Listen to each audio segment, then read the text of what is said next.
I'm Daniel Fontaine, CEO for the BC Care Providers Association. So you want to learn a bit more about the health human resource challenges facing the seniors care sector in British Columbia? Then let's start by going back to the year 1998. Back then, the price of the average home was around $350,000 in the Vancouver metro area. Our workforce was also still expanding due mainly to the fact that more people were still wanting to start a career in seniors care than there were retirements. Just think of it like a pipeline, a health human resources pipeline. While not everyone is in support of twinning pipelines in our province, this is one expansion that would surely get universal support. That's because it helps to generate the necessary workers we need to take care of our aging parents and grandparents in acute care, long-term care, and assisted living settings as well as at home. Now let's fast forward to 2018. What kind of situation are we facing when it comes to our health human resources? We know the average price of a single-family detached home has skyrocketed to $1.8 million in some of our major urban centers. That's a lot of money.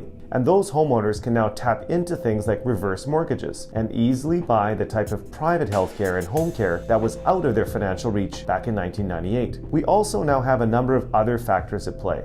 Not only is our population aging, so too is our workforce. BC has a record low unemployment. Tuition fees are very high if you're unemployed or underemployed. We have workplace safety issues. We have long wait lists to access our public post-secondary institutions. And we're competing with glamorous industries like high-tech, film and tourism to try to attract new workers. The rising cost of living is also a key factor. With affordable housing issues making headlines, more and more care staff are being forced to live further away from where they work.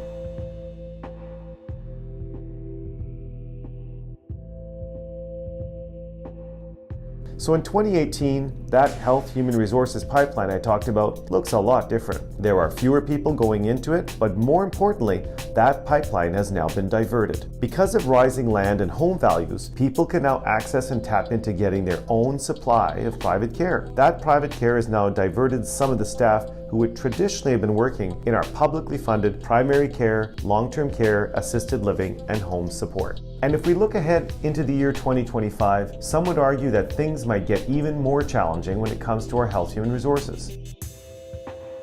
There are predictions home values may hit an average of $4.5 million, giving people a lot of access to cash to purchase private healthcare they wouldn't have been able to afford in the past. So we need solutions that include more localized training. Our school boards need to increase their capacity and add care aids to the popular dual credit program. We also need to ensure we eliminate disincentives that currently limit the number of new immigrants getting trained and working in our sector. We also need to make sure wages remain competitive into the future, and low-cost tuition needs to be there so that people who want to move from lower-end positions into healthcare have that barrier eliminated. We also need to convert more opportunities to full-time jobs within our sector. And lastly, we need to make sure we have safe workplaces by supporting the efforts of Safe Care BC. So if you look at that health human resources pipeline into the future, I think we can restore that supply we had back in 1998. Those people who required private pay will be able to access it, and our publicly funded healthcare institutions will also have the supply of staff